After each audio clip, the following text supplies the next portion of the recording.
بسم اللہ الرحمن الرحیم۔ ناظرین السلام علیکم ورحمۃ اللہ وبرکاتہ۔ ڈاکٹر صاحب ایک اور سوال لے کر آپ کے پاس حاضر ہوئے ہیں۔ ڈاکٹر صاحب یہ فرمائیے کہ کیا ایک خلیفہ کی موجودگی میں اگر کوئی اور شخص حکمرانی کا اعلان کر دے تو کیا اس کی گردن اڑانا واجب ہے؟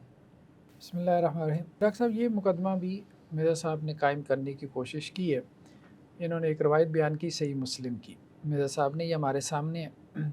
اس میں یہ ہے کہ عبداللہ بن عمرو بن العاص، یہ بھی حضرت امیر معاویہ کے ساتھیوں میں سے تھے رضی اللہ عنہ، تو یہ بیت اللہ کے سائے میں بیٹھے تھے، تو لوگوں کا ہجوم تھا، تو اس میں انہوں نے ایک روایت بیان کی حضرت عبداللہ بن عمرو بن العاص نے رضی اللہ عنہ کہ آپ وسلم نے یہ کہا کہ میرے بعد جو ہے وہ اس طرح سے خیر اور پھر شر آئے گا اور پھر اس طرح سے فتنوں کا دور آئے گا، تو اور یہ جو وقت ہے یہ بد سے بدترین ہوتا چلا جائے گا۔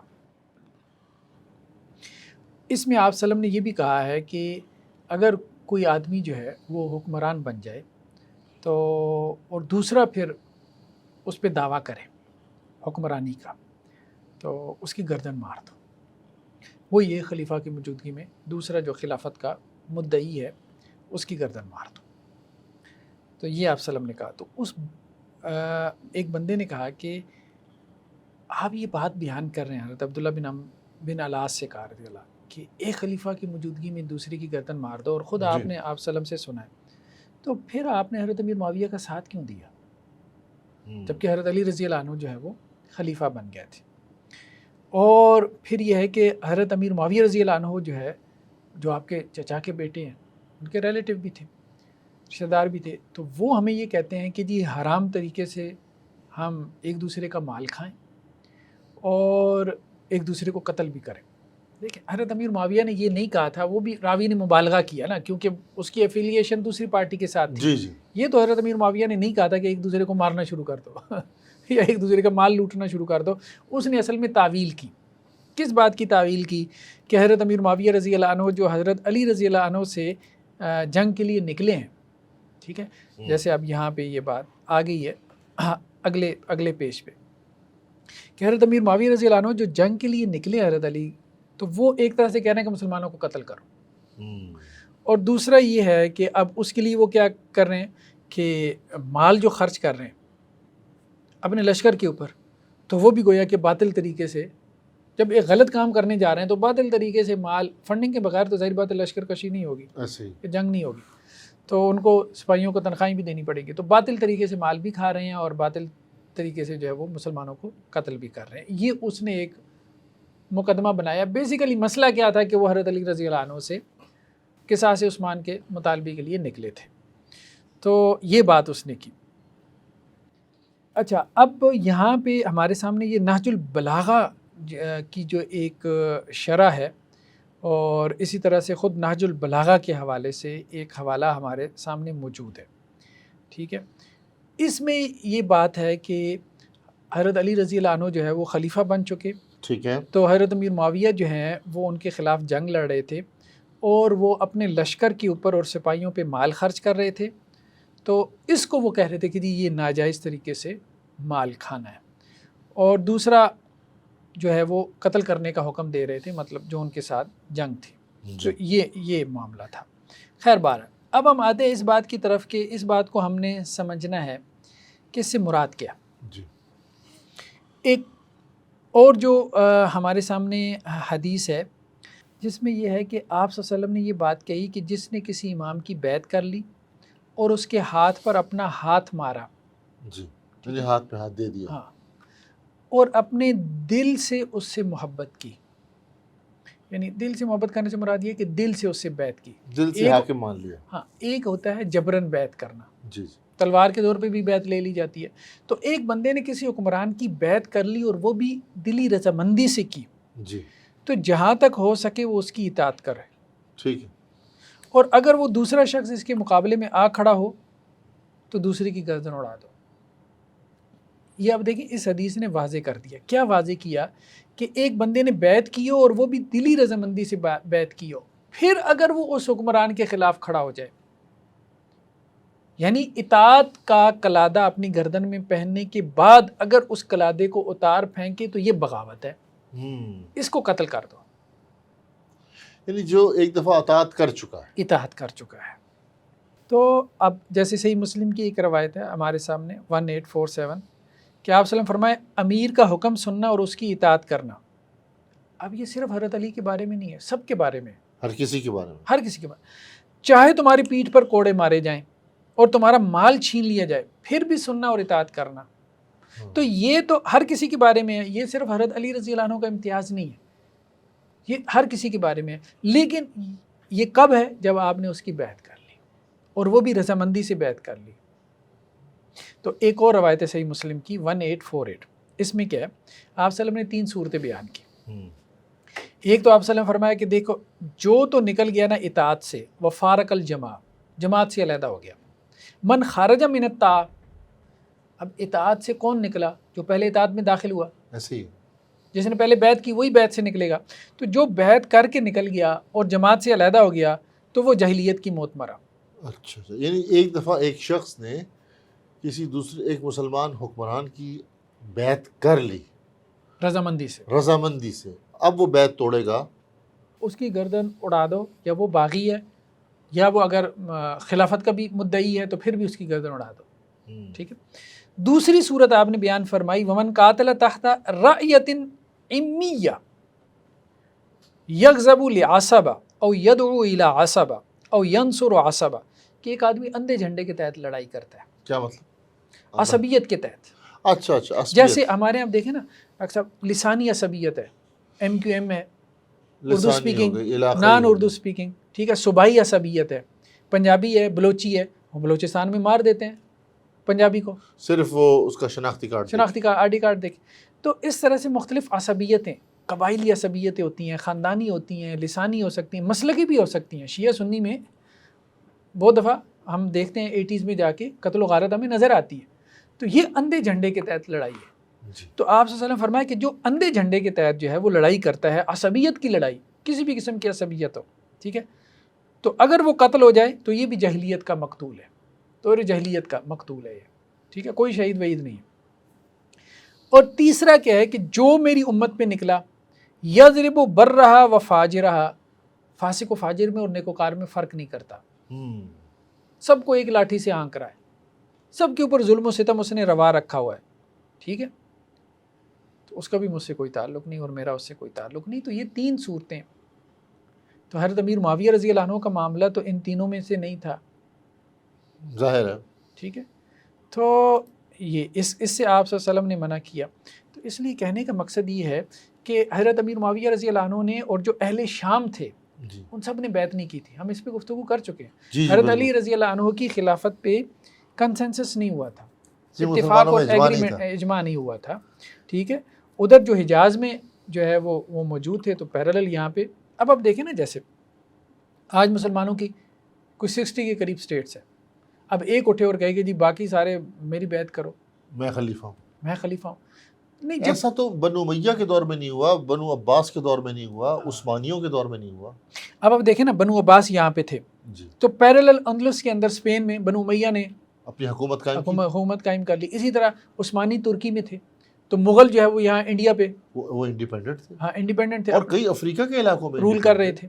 اسی طرح سے کہنے کا مقصد یہ ہے کہ اگر علاقہ ڈیفرنٹ ہو جائے، وہ یہ ہے کہ ایک علاقے میں کنسنسس ہو گیا کہ ہم نے اس کو حکمران مان لیا، ٹھیک ہے، تو اب وہاں پہ کوئی دوسرا حکمرانی کا دعویٰ نہ کرے۔ مثال کے طور پہ پاکستان ہمارا ملک ہے، جی، پاکستان میں کوئی شخص یا کوئی بھی وہ حکمران بن گیا، اب اس کے خلاف کوئی دوسرا شخص بغاوت برپا کر دے بغاوت برپا، تو یہ پھر اس زمرے میں آئے گا۔ ہاں، یہ نہیں ہے کہ افغانستان میں کوئی بن گیا تو اس نے بھی بغاوت کر دی، نہیں، وہ تو ایک الگ ملک ہے نا، یہی بات ایران ہم ایک کر الگ رہے ملک ہے، ہیں۔ تو ترکی شام ایک علیحدہ ملک تھا، حضرت امیر معاویہ رضی اللہ عنہ وہاں پر تھے لیکن اور انہوں نے بیعت ہی نہیں کی تھی۔ مجھے ایک بات بتائیے، ایک کنفیوژن پیدا ہوتا ہے۔ دیکھیں، اہل سنہ والجماعت کے نزدیک سیدنا علی بن ابی طالب ہمارے خلیفہ ہیں، چوتھے خلیفہ ہیں، لیکن اس کے ساتھ ساتھ ہم یہ دیکھتے ہیں کہ مسلمانوں کے ایک بہت بڑے طبقے نے ان کو خلیفہ نہیں مانا، نہیں، یہ ہمیں میرے خیال میں اس طرح سے تعبیر نہیں کرنی یا چاہیے، ہم یہ کہیں انہوں نے بیعت نہیں کی۔ بیعت نہیں کی، ہاں بیعت نہیں کی، اور انہوں نے کہا کہ جی ہم بیعت کے لیے کنڈیشن یہ لگاتے ہیں کہ آپ پہلے کے ساتھ سے پہلے کے ساتھ اچھا چلے میں بیعت ہم کرنا چاہتے ہیں، ہاں یہ انہوں نے ٹھیک، کہا۔ یہ زیادہ مناسب۔ دیکھیں مسلمانوں کے ایک بہت بڑے طبقے نے بیعت کی ایک کنڈیشن لگا دی کہ جی آپ قصاص عثمان پہلے لیں، ہم آپ کے لیے آپ کے ہاتھ پہ بیعت کرنے کے لیے تیار ہیں۔ ایک اور طبقہ تھا مسلمانوں کا جنہوں نے مسلمانوں کی آپس کی لڑائی کی وجہ سے دونوں گروہوں سے لا تعلقی کا اظہار کر دیا۔ تو اب اس سے کیا ثابت ہوتا ہے؟ کیا وہ ان کو خلیفہ نہیں مانتے تھے یا وہ ان حالات کی وجہ سے ان سے دور تھے؟ کیا کہیں گے آپ؟ دیکھیں نا، ایک تو آپ کہہ لیں کہ جی خارج کا گروہ تھا جو تو سیدھے سادہ دونوں کو کافر کہتے تھے، وہ تو نکل گیا نا، تکفیری تھے۔ ہاں وہ تو نکل گیا نا۔ باقی یہ تھے میں کہ ان کی بات کر رہا ہوں جو ہمارے اہل سنہ کے علماء تھے، اہل سنہ کے لوگ اہل تھے۔ سنہ میں بھی دیکھیں بات یہ ہے کہ لوگ دونوں طرف موجود تھے، یہ کہہ سکتے ہیں میجورٹی حضرت علی رضی اللہ عنہ کے ساتھ تھی، اچھا تو اس لیے اہل علم کا کہنا یہ ہے کہ وہ زیادہ حق پہ تھے کیونکہ میجورٹی ان کے ساتھ تھی۔ باقی یہ ہے کہ دوسری طرف بھی کبار صحابہ تھے، بہت سے صحابہ ایسے تھے جو حضرت امیر معاویہ رضی اللہ عنہ کے حق میں نہیں تھے، لیکن انہوں نے حضرت علی رضی اللہ عنہ کی بھی بیعت نہیں کی۔ اس میں ہم تفصیل سے گفتگو کر چکے ہیں، اس لیے بیعت نہیں کی، وہ یہ کہتے تھے کہ ان کا مطالبہ صحیح ہے۔ تو ہم یہی کہہ رہے ہیں کہ جس کے اوپر کنسنسس ہو جائے یا جس کی آپ نے اطاعت کر لی ہے یا جس کے علاقے میں آپ موجود ہیں، ٹھیک ہے، تو وہاں اگر آپ بغاوت کھڑی کریں گے اور خلافت کا دعویٰ کریں گے، یا خلافت سے مراد حکومت، ہاں تو پھر اس کے بارے میں کہا گیا کہ جی اس کو مار دو کیونکہ اس سے سیاسی انتشار پھیلے گا۔ اچھا ایک اور روایت ہمارے سامنے صحیح مسلم کی ہے، یہ بڑی انٹرسٹنگ روایت ہے، خاص طور پہ مرزا صاحب تو کہتے ہیں نا جی حدیثیں چھپانی نہیں چاہیے، پتہ نہیں علماء جو ہے وہ یہ حدیثیں چھپاتے کیوں ہیں۔ یہ روایت کبھی آپ نے نہیں سنی ہوگی مرزا صاحب سے، مجھے نہیں لگتا۔ اگر مرزا صاحب نے یہ روایت بیان کی ہے نا تو ضرور کوئی نیچے ان کے فالوور کمنٹ میں بیان کرے۔ جی تو بڑی انٹرسٹنگ بات ہے کہ اگر انہوں نے یہ روایت بیان کی ہے ٹھیک ہے، مرزا صاحب نے۔ صحیح مسلم کی ہے 1851، یہ حضرت عبداللہ ابن عمر سے روایت ہے رضی اللہ عنہ، اور ان کو بھی بڑا نقل کرتے ہیں مرزا صاحب، عبداللہ بن عمر، حضرت عبداللہ بن عمر کو۔ یزید بن معاویہ کا دور حکومت ہے اور حرا کا واقعہ، معروف واقعہ مدینہ کے اوپر جو معاملہ ہوا، ٹھیک۔ تو مدینہ میں جن لوگوں نے بغاوت کی تھی نا ان میں ایک بندے کا نام تھا عبداللہ بن مطیع۔ عبداللہ بن مطیع، ٹھیک ہے، ٹھیک ہے، یہ تابعی تھے؟ ہاں یزید کی حکومت کے خلاف انہوں نے بغاوت کی تھی، لیکن عبداللہ بن مطیع تابعی تھے نا؟ جی۔ تو حضرت عبداللہ ابن عمر رضی اللہ عنہ ان کے پاس آئے تو انہوں نے بڑی عزت سے کہا کہ گدا وغیرہ بچھاؤ ان کے لیے۔ تو حضرت عبداللہ بن عمر نے کہا بھائی دیکھو بات یہ میں تمہارے پاس بیٹھنے نہیں آیا، تمہیں ایک حدیث سنانے آیا کہ رسول اللہ صلی اللہ علیہ وسلم سے میں نے سنا ہے، آپ صلی اللہ علیہ وسلم فرمایا کہ جس شخص نے مسلمانوں کے حکمران کی اطاعت سے ہاتھ کھینچا وہ قیامت کے دن اللہ تعالیٰ کے سامنے اس حال میں حاضر ہوگا کہ اس کے پاس کوئی دلیل نہیں ہوگی، یعنی جو حکمران جیسا بھی ہے ایک دفعہ وہ بن گیا نا تو اب اس کی اطاعت سے ہاتھ نہ کھینچو، یہ بغاوت نہ کرو۔ یہ حضرت عبداللہ بن عمر نے عبداللہ بن مطیع کو کہا، اور جو شخص اس حال میں مرا کہ اس کی گردن میں کسی کی بیعت نہیں تھی تو وہ جاہلیت کی موت مرے گا۔ تو یہ وہ بات تھی جس کو حضرت عبداللہ بن عمر رضی اللہ عنہ نے سمجھانے کی کوشش کی کہ خلیفہ جو ہے حضرت علی تو کو جا، یزید جیسا بھی اگر کوئی حکمران ہوگا، ٹھیک ہے، تو وہاں پہ بھی اگر اس کے علاقے میں، اور اس عبداللہ بن مطیع نے اس کی بیعت کی ہوئی تھی، یہ لوگ پہلے گئے تھے یزید کے پاس، اس کی بیعت کر کے آئے تھے اور واپس میں آ کے انہوں نے اس کے بارے میں یہ معروف کر دیا کہ جی وہ ایسا ہے، زانی ہے، شرابی ہے، ٹھیک ہے، بغاوت کھڑی کر دی۔ تو اس پہ حضرت عبداللہ بن عمر نے سمجھایا رضی اللہ عنہ کہ یہ ٹھیک نہیں ہے، ایک دفعہ اس سے بیعت کر کے آ گئے ہو اور اب پیچھے آ کے یہ بغاوت کھڑی کرنا اور اس کے علاقے میں، تو یہ ایسا فساد ہے کہ اس کی تمہارے پاس کوئی دلیل نہیں ہے، قیامت والے دن تمہارے پاس کوئی دلیل نہیں ہے، تو تم جاہلیت کی موت مرو گے۔ تو یہ اصل میں وہ بات تھی۔ تو حضرت علی رضی اللہ عنہ کی بیعت ہی نہیں کی تھی حضرت امیر معاویہ رضی اللہ عنہ نے، بلکہ یہ صحیح مسلم کی ایک اور روایت ہے ہمارے سامنے کہ آپ صلی اللہ علیہ وسلم فرمایا جب تمہارا نظام حکومت ایک شخص کے پاس ہو، اتھارٹی ایک بندے کے پاس ہے، پھر کوئی تمہارے اتحاد کی لاٹھی کو توڑنے یا تمہاری جماعت کو منتشر کرنے کے ارادے سے آگے بڑھے تو اسے قتل کر دو۔ یعنی تم جمع ہو گئے نا ایک بندے پہ. امرکم جمیع علی رجل واحد, ایک بندے پہ تم سب جمع ہو گئے اس کی خلافت پہ. اب اگر کوئی آتا ہے اتحاد کو پارا پارا کرنا چاہتا ہے, اس کو قتل کر دو, اس کا قتل جائز ہے. تو بیسیکلی یہ ہے کہ ایک خلیفہ کی موجودگی میں دوسری خلیفہ, تو مراد یہ ہے کہ اسی علاقے میں جی جو خلافت کا دعوے دار. خلیفہ سے مراد ہمارا حکمران ہو گیا. اچھا, سب کوئی سے بھی. اہم بات ڈاکٹر صاحب یہ ہے, سب سے اہم بات یہ ہے کہ حضرت امیر معاویہ رضی اللہ عنہ نے خلافت کا دعویٰ ہی نہیں کیا. ہاں یہ بات بھی ہے. انہوں نے خلافت کا دعویٰ کیا ہی نہیں تھا. تو پھر یہ ان کو باغی کیوں کہتے ہیں؟ خلافت کا دعویٰ نہیں کیا تھا. اصل میں دیکھیں بات یہ ہے, یہ امام ابن تیمیہ رحمۃ اللہ علیہ نے اس پہ تفصیلی بحث کی ہے. یہ ہم ان کا پیج آپ کو دکھا رہے ہیں, تو یہ لمبا چوڑا ہو جائے گا کافی ہمارا ایپیسوڈ. مختصراً بتائیے. اس میں یہ ہے کہ نیکسٹ پیج میں جیسے امام ابن تیمیہ کہتے ہیں کہ لم یدعی الخلافہ, حضرت امیر معاویہ نے خلافت کا دعویٰ نہیں کیا, اور نہ ہی انہوں نے خلافت کے لیے جو ہے وہ کوئی بیعت لی, نہیں لی حضرت امیر معاویہ نے. وہ لوگ دیکھیں اس میں سوری فار انٹرپشن, ہم حضرت علی کے ساتھ جو لوگ تھے انہوں نے تو حضرت علی کی بیعت کی تھی. انہوں نے بیعت کی تھی خلیفہ اچھا, ہونے کی. امیر معاویہ کے ساتھ جو لوگ تھے انہوں نے امیر معاویہ کے ہاتھ پر کوئی بیعت نہیں کی, خلیفہ ہونے کی کوئی بیعت نہیں کی اور تھی. نہ ہی حضرت امیر معاویہ ایک سبسٹیٹیوٹ خلیفہ کے طور پہ تھے, سامنے بھی نہیں آئے. نہ حضرت امیر معاویہ نے کہا کہ میں خلیفہ خلیفہ ہوں, نہ لوگوں نے ان کی بطور خلیفہ بیعت کی, ٹھیک ہے, اور نہ ہی انہوں نے حضرت علی سے اس بات پہ قتال کیا کہ میں خلیفہ ہوں. تو اللہ کے وسلم نے کیا کہا, ایک خلیفہ ہو دوسرا خلافت کا دعوے دار ہو تو اس کو قتل کر دو, تو انہوں نے دعوے ہی نہیں کیا. سارا مقدمہ ہی دھبڑدوس ہو جاتا ہے. اچھا, پھر یہ بات ہے کہ نہ ہی انہوں نے یہ کہا حضرت امیر معاویہ نے رضی اللہ عنہ کہ میں خلافت کا مستحق ہوں, یہ بھی نہیں کہا. اچھا, یہ سارے اچھا ساری بات یہ ہے کہ حضرت امیر معاویہ رضی اللہ عنہ سے جب پوچھا جاتا تھا کہ خلافت کا کون حقدار ہے تو وہ کہتے تھے حضرت علی. وہ یہ بھی کہہ دیتے تھے, لیکن وہ یہ کہتے تھے کہ مجھے. اچھا آگے چلیں. حضرت امیر معاویہ اور ان کے ساتھیوں نے حضرت علی سے قتال میں پہل بھی نہیں کی, یعنی وہ لڑنے بھی نہیں گئے. اب آپ دیکھیں نا, سارے پوائنٹس اگر جمع کیے جائیں, وہ لڑنی ہوا کیا ہے کہ حضرت امیر معاویہ نے کہا بیعت نہیں کریں گے بس, یعنی میں خلیفہ نہیں ہوں, خلافت کا مستحق نہیں ہوں, میں خلافت کی بیعت نہیں لے رہا, لیکن میں بیعت نہیں کروں گا. کیوں نہیں؟ جب تک آپ قصاص نہیں لیں گے. اچھا دیکھیں ڈاکٹر صاحب, مجھے جو بات سمجھ آ رہی ہے نا, دیکھیں خاندانوں میں بھی بعض اوقات ایسا ہو جاتا ہے کہ میں اپنے کسی بھائی سے, کسی رشتہ دار سے بولوں گا جناب میں آپ کے ساتھ, آپ ہی بڑے ہیں خاندان کے, آپ کی ہی بات مانی جائے گی, لیکن میں آپ کے ساتھ شامل اس وقت ہوں گا مجھے کچھ شکایات ہیں وہ آپ دور کریں گے تو پھر میں آپ کے ساتھ شامل ہوں گا. یہ بات تھی. بات یہ ہے کہ حضرت علی رضی اللہ تعالیٰ عنہ نے تو بیعت لی, ان کی بیعت ہوئی, وہ تو خلیفہ ہوئے. باقیوں نے نہ تو خلافت کا دعویٰ کیا, نہ کہا کہ میں خلیفہ ہوں, ان کو خلیفہ نہ مانو, نہ ان کے ساتھیوں نے ان کو خلیفہ مانا. اچھا, نہ انہوں نے یہ کہا کہ وہ خلیفہ غلط بنے ہیں, ان کو خلیفہ نہیں ہونا چاہیے. انہوں نے یہ بھی کہا کہ میں ان کی بیعت کرنے کے لیے بھی تیار ہوں, میں ان کو خلیفہ ماننے کے لیے بھی تیار ہوں.